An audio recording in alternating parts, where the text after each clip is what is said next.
دیکھیے کسی کو گناہوں پر آمادہ کرنے کے لیے شیطان کے پاس 3 ہی راستے ہیں، وہ 3 ہی طریقے استعمال کرتا ہے، چوتھا طریقہ نہیں ہے۔ یا تو شیطان براہ راست آپ پر حملہ کرے گا، یا نفس کے ذریعے آپ پر حملہ کرے گا، یا آپ کی بری صحبت کے ذریعے آپ پر حملہ کرے گا۔ دیکھیے آپ اپنے دوستوں کے ساتھ بازار میں جا رہے ہیں اور اچانک سڑک کے اس پار آپ کی نظر ایک عورت پر پڑتی ہے، آپ اللہ جل وعلا کے خوف سے اپنی نظریں جھکا لیتے ہیں۔ اب شیطان آپ کو بہکانے کے لیے ان 3 طریقوں میں سے ایک طریقہ اختیار کرے گا۔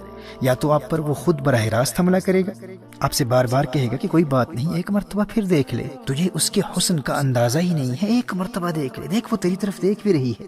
اب اگر آپ کا ایمان مضبوط ہے تو آپ اعوذ باللہ پڑھ کر اور لا حول ولا قوت الا باللہ العلی العظیم پڑھ کر ان برے خیالات کو دور کر دیں گے۔ اور شیطان ان خیالات کے ذریعے ہی آپ پر حملہ کیا کرتا ہے، جسمانی طور پر اپنے ہاتھوں سے وہ آپ کا چہرہ اس لڑکی کی طرف پھیر کر آپ کو مجبور نہیں کر سکتا۔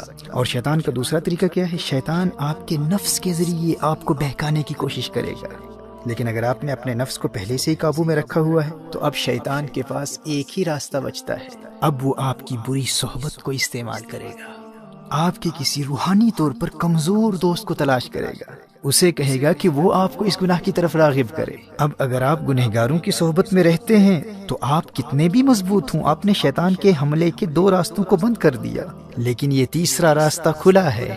آپ کے دوستوں کے ذریعے شیطان آپ تک بار بار پیغام پہنچاتا رہے گا، ارے ایک مرتبہ تو دیکھ لے، دیکھ وہ تیری طرف دیکھ رہی ہے، دیکھ اسی طرف آ رہی ہے۔ اور یہ کوئی بھی گناہ ہو سکتا ہے۔ ایسے دوست کہتے ہیں آج نماز قضا ہو گئی تو کیا فرق پڑتا ہے بھائی، دیکھ انتہائی لذیذ کھانا پکا ہے، روزہ توڑ دے، بعد میں کفارہ دے دینا، قضا کر لینا، کسی کو کیا پتا چلے گا کون دیکھ رہا ہے۔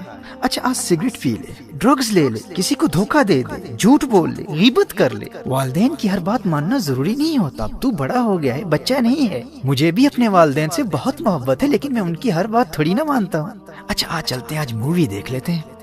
اچھا تو مجھے مل نہیں سکتا تو کوئی بات نہیں، میں تجھے لنک بھیج دیتا ہوں، لیکن مووی دیکھنا ضرور۔ تو بری صحبت کے ذریعے آپ گناہوں میں مبتلا ہو جائیں گے۔ شیطان آپ کے ارد گرد برے دوستوں کو تلاش کرتا رہتا ہے، اور اگر آپ کا کوئی برا دوست ہی نہیں ہے تو شیطان ہار جائے گا، آپ جیت جائیں گے۔ محترم احبہ، آپ کے لیے خوشخبری یہ ہے کہ رمضان المبارک میں اگر حالت ایمان میں آپ صرف اس ایک دشمن سے بچتے رہے نا، بری صحبت سے خود کو بچا لیا، تو اللہ جل وعلا آپ کو گناہوں سے پاک بھی کر دے گا اور جنت بھی عطا کر دے گا۔ نبی کریم صلی اللہ علیہ وآلہ وسلم نے ارشاد فرمایا، رمضان میں شیطان کو قید کر دیا جاتا ہے، صفدت الشیاطین۔ آپ کا پہلا بڑا دشمن بند ہے، شیطان خود بے بس ہے، وہ کچھ بھی نہیں کر سکتا۔ اور دوسرا دشمن آپ کا نفس ہے، نفس۔ نبی کریم صلی اللہ علیہ وآلہ وسلم نے نفس کو قابو کرنے کا جو طریقہ بتایا ہے وہ بھوک اور پیاس ہے، وہ روزہ ہے۔ دیکھیے ماہ رمضان میں اگر آپ سحری اور افطار کے وقت زیادہ کھانا نہیں کھاتے، بہت زیادہ پیٹ بھر کر کھانا نہیں کھاتے، تو آپ کا نفس بالکل کنٹرول میں رہے گا۔ دونوں دشمن قید ہیں۔ اب اگر آپ مغفرت چاہتے ہیں، جنت میں جانا چاہتے ہیں، تو ماہ رمضان میں صرف اس ایک دشمن سے اپنے آپ کو بچا لیں۔ گناہوں کی طرف راغب کرنے والے، گناہوں کی دعوت دینے والے ہر دوست سے رابطہ مکمل طور پر منقطع کر دیں۔ برے دوستوں کو بتلا دیں، کیا دیکھتے نہیں کتنے ہنستے کھیلتے نوجوان ماہ رمضان سے قبل ہی موت کا شکار ہو چکے ہیں۔ جانے آئندہ رمضان تک یہ زندگی وفا کرے نہ کرے، میں زندہ بھی ہوں یا نہ ہوں، میں تمہارے لیے سب کچھ کر سکتا ہوں، لیکن اپنی آخرت کا سودا نہیں کر سکتا۔ رمضان المبارک میں مجھ سے ملنے کے بارے میں سوچنا بھی نہ۔ محترم احبہ، اگر مغفرت چاہتے ہیں تو کم از کم رمضان المبارک میں ایسے تمام دوستوں سے مکمل دوری اختیار کر لیجئے۔ اگر اپنا نمبر چینج کرنا پڑے تو کر دیں، سم کارڈ پھینکنا پڑے تو پھینک دیں، اور علیاذ باللہ اگر کسی غیر محرم لڑکی کا نمبر آپ کے فون میں ہے تو فوراً بلاک کر دیں۔ سوشل میڈیا پر، ٹویٹر پر، انسٹاگرام پر، فیس بک پر انفرینڈ کر دیں۔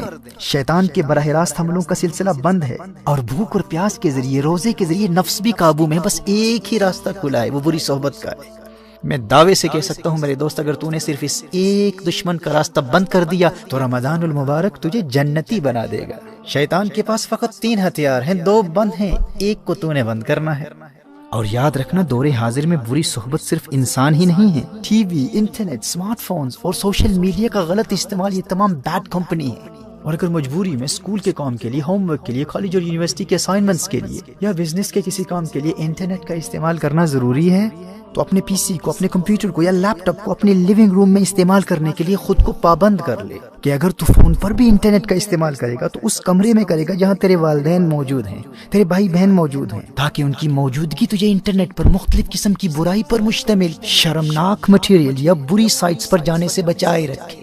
اور اگر جہنم کی آگ سے بچنے اور جنت کے حصول کے لیے تو یہ ایک کام بھی نہیں کر سکتا، خود کو بری صحبت سے نہیں بچا سکتا، اور اس خوش فہمی میں ہے کہ مفت ہی میں جنت مل جائے گی، تو اللہ کی رحمت کا مذاق اڑا کر اپنا ایمان برباد کرنے والے اللہ کا کلام سن لے۔ تو کیا سمجھتا ہے کہ اللہ آخرت میں انصاف نہیں کرے گا؟ تو نے جنت کو اتنا سستا سمجھ رکھا ہے؟